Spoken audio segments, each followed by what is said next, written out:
surprise for you today. Something else that has come out of this arrangement, we now have, as my assistant, but also my valued co-CEO, Miss Hudson, has in her hands. This is a new product of ours that may have been difficult to test originally, but after a few successful human trials, we're finally confident to show it to you today. Now, if you'll please. Yeah, that's right. This is just to show you that we're so confident about the safety and health of our cigarettes that we will smoke it right in front of you and show that there is nothing wrong that can happen from it except for enjoying a nice Sunday. Is that right, Miss Hudson?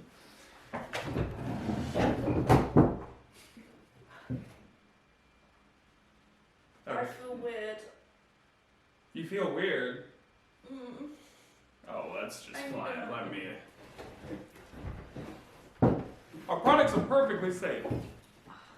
And we would never exploit workers in other countries just because we can't exploit them in our own.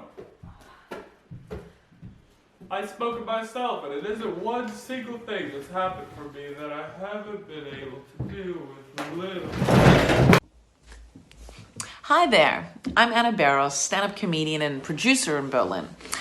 I have selected the following film, The Gravity, because of its subject matter, men and horses.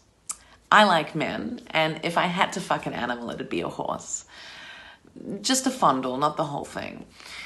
Also, the lighting and the score and the textures are elegant and rich in The Gravity, and I hope you enjoy this film as much as I did.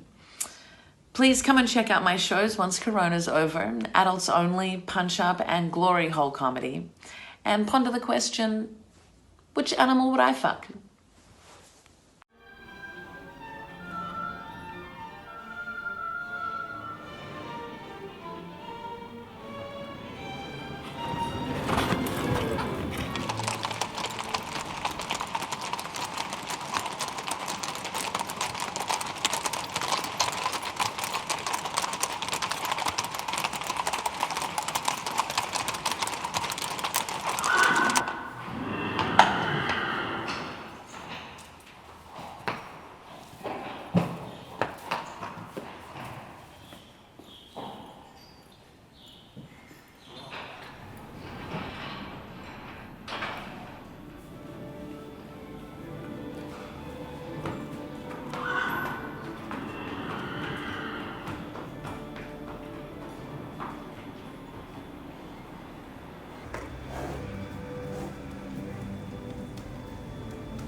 I know what you mean. I feel so liberated.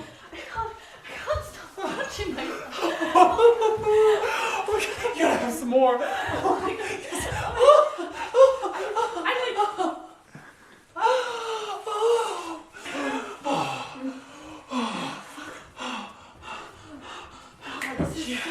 Yeah, I just want to dance, you know? We need a cleaner. Oh my God, like, I hate cleaning. Like, you always do I hate doing everything except smoking cigarettes. I love you. I hate you. I hate you. You are the worst. Stop. It's so funny that we just keep going. Okay, we need some privacy.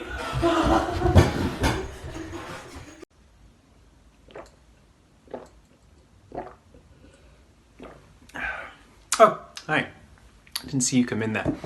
It's a real honour to be here introducing this next piece. Excuse me 1 second. I chose this clip I was just kind of drawn to it on a very fundamental level. I related to it. I couldn't really say why. Just something about it really kind of fundamentally clicked. So I hope that you will enjoy it as much as I did, and hope you're having a good time out there, or in there. Keep it real.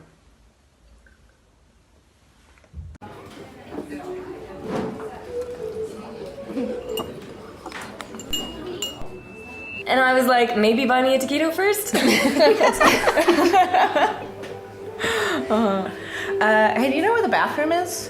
Okay. Hashtag humble brag. Seriously. What? Didn't you just go before we left the house?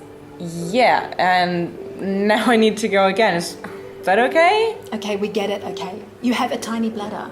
You don't need to keep on talking about it. Yeah, if you need to go, just go. You don't have to announce it to the whole world every time. Okay, I didn't announce it. I was just asking. Ladies and gentlemen, Jessica needs to go to the bathroom because her bladder is so cute and tiny. Okay. What the fuck, Laurie? Okay, calm down. I mean, that's basically what you're saying. Hey, I'm Jessica. Can you help me find the toilet? Oh, I'm Jessica. I'm so dainty and I need to number one. Ooh, excuse me. I'm Jessica. I need help finding the toilet. My kidneys are adorable and really small.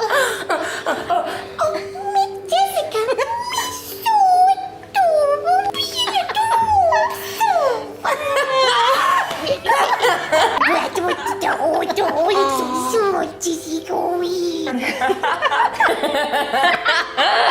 Are you done?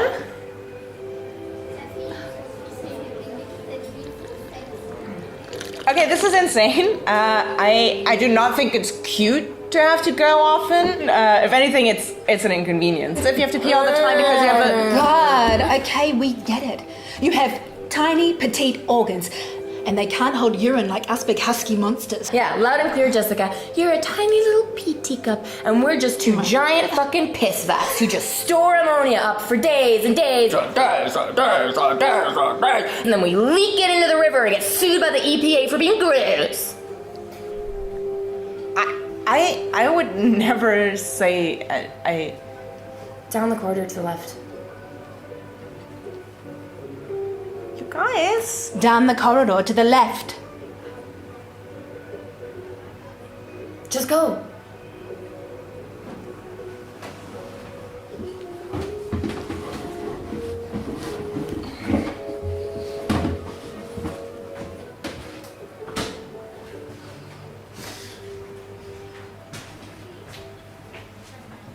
I'm so jelly. I know, she's fucking adorable.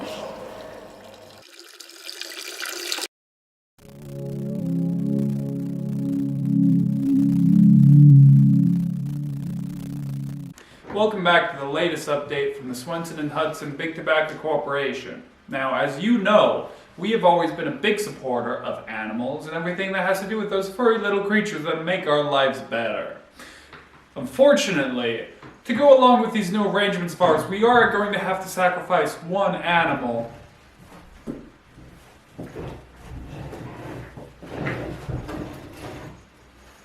Isn't that right, Miss Hudson?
Welcome to Open Alternative. James Coon speaking here.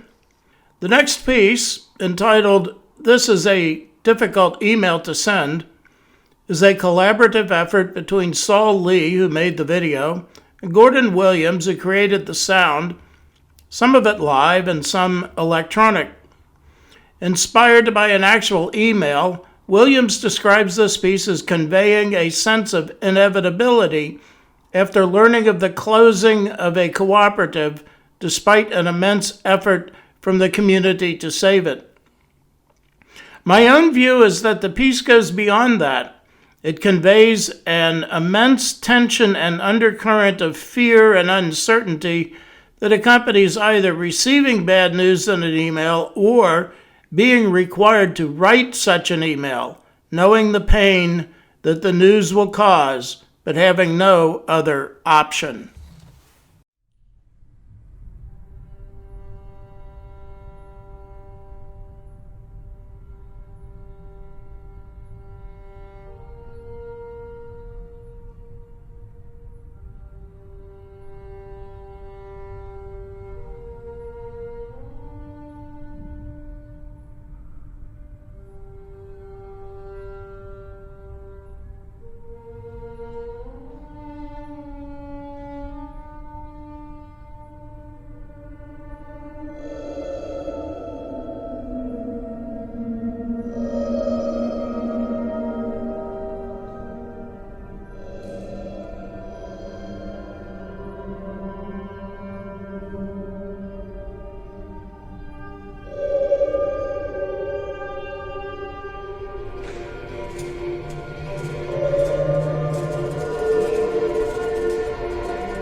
Why, hello there again. Seem to be following me everywhere today. Oh, these are the new offices, the new headquarters of Swenson and Hudson Tobacco. We're quite proud of them. Please come along, I'll show you a few things. Yes, here is the hallway. It's been newly renovated to fit in more of our products. And if you take a look here, here's the Research and Development Center. Please have a look. This is where we develop such things as Swenson tobacco coffee, tobacco tea, and also our new cigarettes. Now, yes, have a look as long as you like. And if you come along here, right, and this is a new addition. We've decided to expand in light of the new economy, and we are now offering rehab services. So come along here, yes. There's no connection between Swenson and tobacco and any reason to go to rehab, but we just thought we would offer some of our clients who happen to find themselves in trouble a place where they can stay clean. Now we have our first patient here. If you have a look over at her, this is, you'll recognize her as Miss Hudson, who used to be the CEO of this company, but she had some fights with her inner demons, and now we're making sure you're going to be better. Isn't that right, Miss Hudson? Miss Hudson? Miss Hudson, hello? Hello, everyone is here to see you, Miss Hudson. Please have a look up. Yes. And how are you liking it here at Swenson and Hudson Rehab? I thought you loved me. We're family. Of course I love you. Everyone at the company here is family. Now, do you have anything else to say? How have you liked the food here? As you can see, she's having a cup of our finest tobacco coffee right now. Could you give a look at that? Come. Yes. Now turn that smile upside down. Isn't that right, audience? We love to see a smile. Oh, and get some of that pretty face in there too.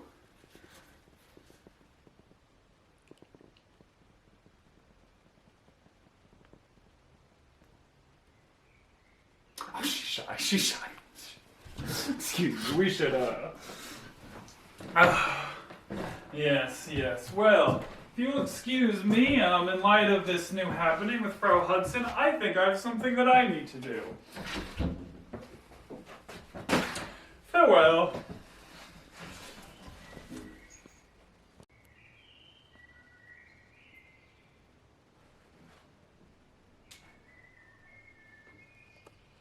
He's gone. Oh my god, I gotta go tell the girls. Come with me. Girls. Oh my god, he's gone. He's gone. Oh my god. Oh my god, I'm so...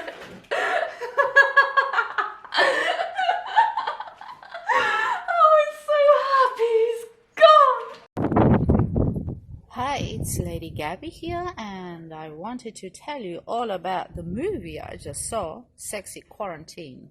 I really liked it because I thought he had a very, very sexy voice, and he looked really sexy in his briefs.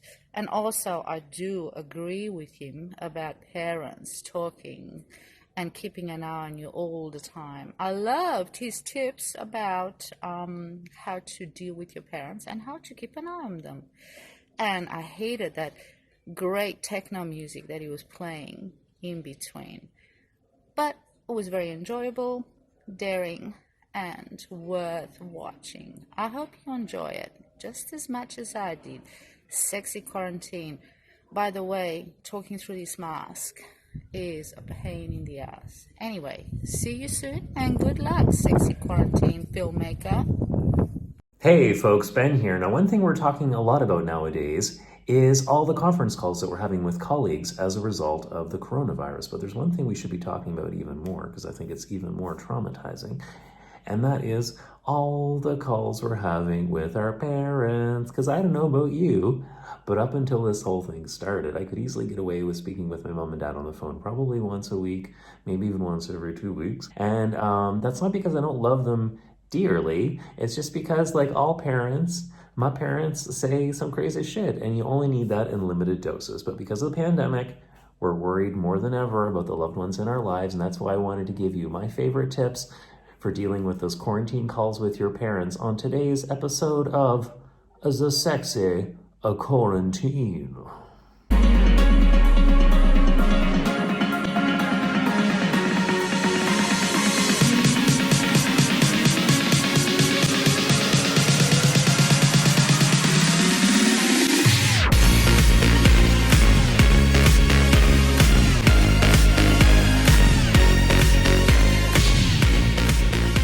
Phone calls with our parents are a centuries-old tradition designed to give them an opportunity on a regular basis to make us feel bad about all of our own life decisions. Thanks to coronavirus, though, the tables have turned and children are speaking with their parents more than ever, not just because we love them, but because we want to check in on them and make sure that they're doing exactly as they're told so that they stay alive. Here are my tips on how to make those quarantine calls with your parents a success. First of all, you need to insist on actually seeing your parents. Now, under normal circumstances, I'm a fan of a traditional phone call because that way your parents can't see your facial expressions. Also, it's none of their business what the nitty-gritty details are of your daily routine. Yeah, just ironing, Mom. Yeah, just your typical Sunday. Yeah. But you need to insist on regular video calls with your parents because that's your way of doing a virtual site inspection to make sure that they're following your friggin' instructions.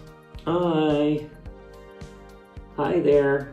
Hi, honey. We promise we're staying home.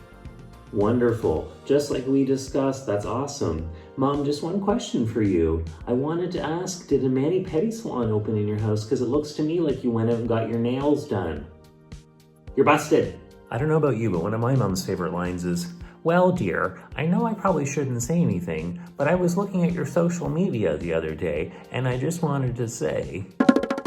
Well, now it's time for us to have the fun because we're the ones sitting at home with nothing to do, which means you can take these conversations with your parents as an opportunity to go through all of the stuff on their social media. Yeah, I was looking through the photos of that bingo game that you posted the other day, and I just wanted to ask who that lady was that you were seated next to. I don't like the looks of her. Yeah, Mom, I saw on Facebook that you shared a quote by Ann Coulter. What are the neighbors going to think? So the pandemic is a very scary and stressful time for everybody. But this is your opportunity to repay your parents for all the amazing things they did for you when you were growing up. It's your opportunity to be their rock and to let them know that we're going to get through this, even if deep inside you're barely keeping your shit together, but they don't need to know that. Make sure when you have your video calls with your parents that they cannot see you're slowly evolving into some sort of antiperspirant rejecting caveman who lives only off of frozen pizza and chocolate bars. Instead, arrange those calls for the one day every 2 weeks when you're still showering, and even better, experiment with influencer lighting and special filters so your parents will say, wow, I want to be a cool kid in quarantine just like him. Parents have a special gift for bringing up the strangest topics at the most inappropriate times. Like, remember that time you were out dancing with your friends, having the time of your life, and then all of a sudden a text message came in from your parents to say, now it's your turn to ask them awkward questions at the worst possible time. I want you to call them on all the apps. I want you sending messages at every hour of the day. The chaos of a pandemic is a wonderful time to get off your chest that revelation that you've been wanting to share with your parents, but were afraid to do it up until now, because the thing is, with all the crazy media coverage that's going on, they probably won't even notice what you're telling them. So your father and I were watching the news for 15 hours yesterday, and they were saying that maybe if you drink a bottle of wine every day, that you'll never get coronavirus. Interesting. Yeah. Mom, I just wanted to tell you and Dad I'm quitting my job to become a stripper. So we thought we can do better than that, and we're each going to drink a box of wine every day. And the awesome thing is, even if they didn't technically hear what you said, you still said it, so you're in the clear. Plus, they're in lockdown, so they can't physically come to where you are and get you in trouble. It's good. But these are wild and crazy times. You're probably going to end up speaking with your parents so much on the phone that even they will start to get annoyed. And that's how it should be, because it's payback time. And there's a silver lining to this whole thing, and that is you probably were nervous for years about speaking with your parents because they like to ask you lots of nosy questions about your personal life, but because you yourself are stuck at home 24 hours a day now, there's nothing they can possibly stick their nose into. So enjoy it while it lasts. Parents, I know you're annoyed with us. You think we're nagging you. But as you told us many times while we were growing up, we're doing this because we love you. And you'll thank us when you're older. Okay? So lots of love to all the families and parents out there. Take care. Stay safe.